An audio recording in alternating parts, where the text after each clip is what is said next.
Yep. Hi, I'm Jeff Gracia. I'm the designer of Zpocalypse. We're here at ConnectiCon showing off the game. Zpocalypse is a cooperative-ish, post-apocalyptic zombie survival board game.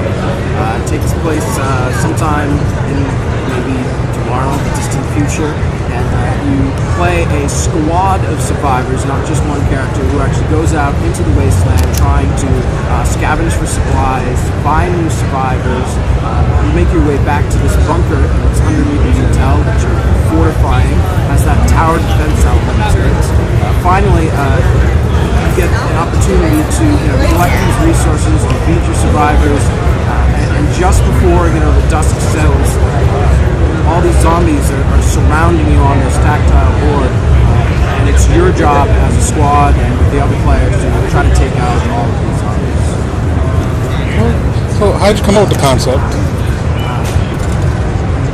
So about 3-ish years ago, I started playing a bunch of zombie board games, and I was running into a problem where none of them had what exactly I was looking for. I mean, I wanted the feeling that you needed to feed your survivors, you needed to find food. I loved that aspect of being able to build defenses and fortify your location, and I just couldn't find it in any other board games out there that did it, as well as I thought I could do it. So next thing I know, I started, just grabbing all these different various pieces from different games and sort of scratch papering, started my own game. After, I found some people online who did maps. Zach Parks is an amazing graphics designer and created all these post-apocalyptic maps. We connected online and just started talking back and forth. Next thing we know, we started building this game. And then Teresa, my wife, she suggested, hey, do you want to sell this game? You could sell it. I'm like, oh, I'm just playing it, this is great. She said, no, you've got something really good, you should sell it. And I was like, oh, okay, but I need to find an artist. One thing led to another. We ended up picking up Ricky Castro, this amazing artist, originally from Colorado, ended up moving out here to Massachusetts. And next thing we know, after picking up another one of my friends as a creative writer to give this game that flavor text, that story element that really immerses you in, we ended up pitching it on Kickstarter. We started off thinking, we're a bunch of friends, we'll make 500 games, and, call it a day. Next thing we know, we had over 2,000 backers, raised over $200,000, and here we are, a year later with a successful game, and a successful expansion pack, and a successful follow-on Kickstarter with another expansion pack that raised over $190,000. So do you feel Kickstarter is like the new way to get your game out there, get yourself out there? I feel Kickstarter has brought the development process and the ability to do things old school meaning without a corporate layer of dictating you need to do X, Y, and Z to get Y result and profit. And I believe Kickstarter has given people the ability, for Joe Schmo who has a 9-to-5 day job like myself to make a game, come up with a passion and concept, and pitch it to people out there to help make it a reality. So you feel like it's more personable?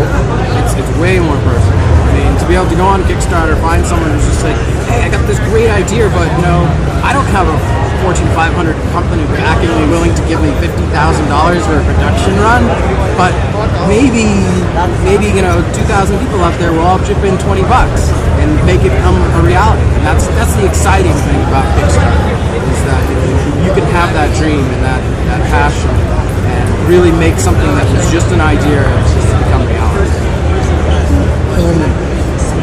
Marketing-wise, what have you done to really promote the game? Well, as far as marketing goes, in the beginning, when we first did our Kickstarter, some of the big things with the board game is, having the awareness on Board Game Geek. We ran some contests, we did some advertisements on Board Game Geek. Another big thing was getting the game into people's hands early. We were at ConnectiCon last year, TempleCon, TotalCon, PAX East. We went to all the conventions before we'd even gone on Kickstarter to get that base awareness of, hey, look, this game's out there.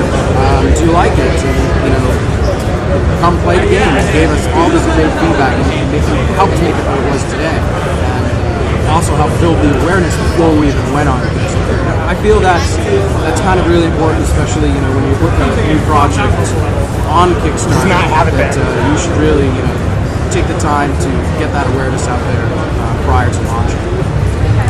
So did going to these conventions help you develop the game further, or it's just the game was done, here it is, let's see what you think? It was a little bit both. Well, mostly the latter, because bringing your prototype to a convention, you may think and you may test something out, personally or with your group of friends, that this is great. And then having a new set of people who've never played it before and teaching them how to play the game, they can crack holes in it. One of our very first playtest sessions with new people, they found a loophole in our game where you could just endlessly collect items. And I was just like, oh wait, I did, what? No, you can't do that. And I was just like, okay, I gotta change that one. Thanks, guys. But it's that, playtesting your game over and over again, finding all those little corner cases in development that you may not think about.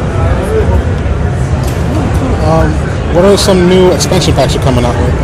So we've had several expansion packs. In the first Kickstarter, we introduced the Z-Master expansion pack, which is the giant banner behind me. That is the 5th-player expansion where someone actually gets to take on the role of the zombie master. He has the ability to control all these new types of zombies, from a big boss, a fast zombie, an exploding zombie, a zombie who can climb over walls. And he plays cliche cards that's like, oh, look, your gun just jammed. Or, oh, what's that breathing down your neck? Oh, it's nothing. Oh, no, it is something. It's a zombie.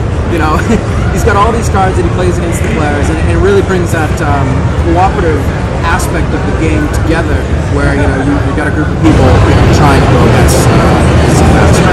Whereas the base game in Zpocalypse can be cooperative-ish, where you're all working together to survive, but at the same time, if you don't want to help your other friend, you don't have to. At the end of the day, there are victory points.